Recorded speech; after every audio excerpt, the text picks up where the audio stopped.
It's time for Recipe of the Day.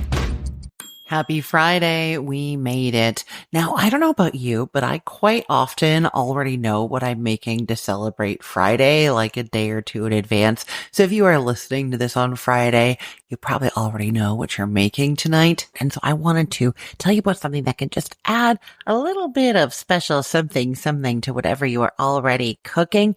And that is this amazing garlic butter sauce. So weirdly, when I search on the internet for garlic butter sauce, what I find a lot of is just like melted butter with garlic in it, which I don't really think of as a sauce so much as melted butter with garlic in it. So if you want melted butter with garlic in it, you can absolutely do that. You just melt some butter in a saucepan, add some chopped garlic to it, and let it kind of simmer until the butter takes on the flavor of the garlic. Season it with salt, depending on how much salt was in the butter, like you use salted butter versus not. And then you've got your butter sauce, which you can use, drizzled on shrimp, lobster. It's even great on steaks, potatoes, anything like that. Oh, I'm thinking about corn on the cob. So there's lots and lots of ways that you could use your melted garlic butter for sure. But if you want it to be creamier, more like a real sauce, and still just really be mostly garlic and butter, then you want to do this really cool mounted butter technique. Beurre monté is the French pronunciation of this. It's one of those techniques that once you've done it once, you're just like, oh my God, I'm doing this all the time. It's so easy and it makes it really, really luscious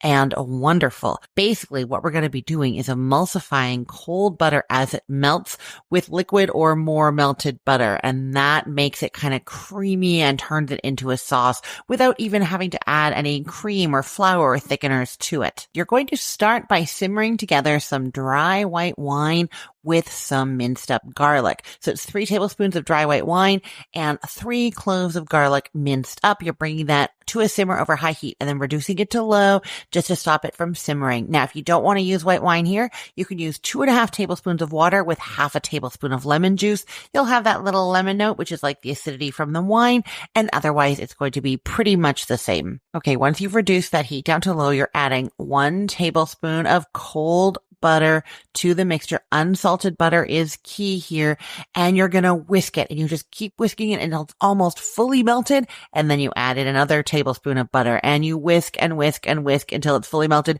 and you keep going until you've added a full half a cup, 1 tablespoon at a time. And I will say you can actually add quite a bit more butter, as much as a pound. You just keep going, and you're essentially emulsifying that butter into that liquid. So emulsification is when 2 things that normally don't blend together smoothly become one, right? This is like what happens with salad dressings when you have the oil and the vinegar. Maybe something like mustard is in there to help it turn into more like a consistent, creamier textured sauce as opposed to like vinegar with oil floating on top of it. You see what I mean? So that is essentially what we're doing. We're emulsifying that butter with the other liquid, and that is turning it into this creamy sauce. Once you're done, you give it a taste, add a little bit of salt if you would like, and then you serve it. You can keep it warm.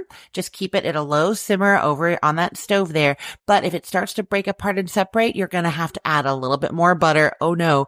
And just whisk that in. That is how you fix that sauce. If it breaks, as you emulsify in some more butter, and that will bring it all back together. Now, because this is a tiny bit labor intensive, you are standing there whisking that whole time. I mean, it doesn't actually take that long, but you are standing there whisking the whole time. I know you want to know if you can make this ahead.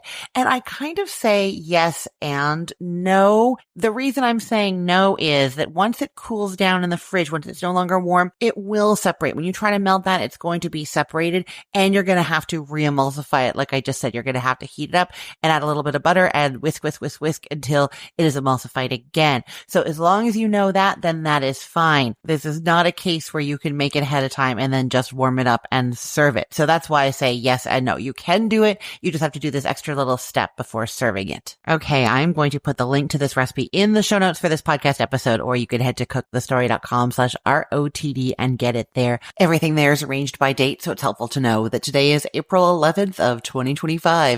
I'm Christine Pittman from cookthestory.com, thecookful.com, the all-new chicken cookbook, and from this podcast, Recipe of the Day. I hope you have a great day. Let's get cooking.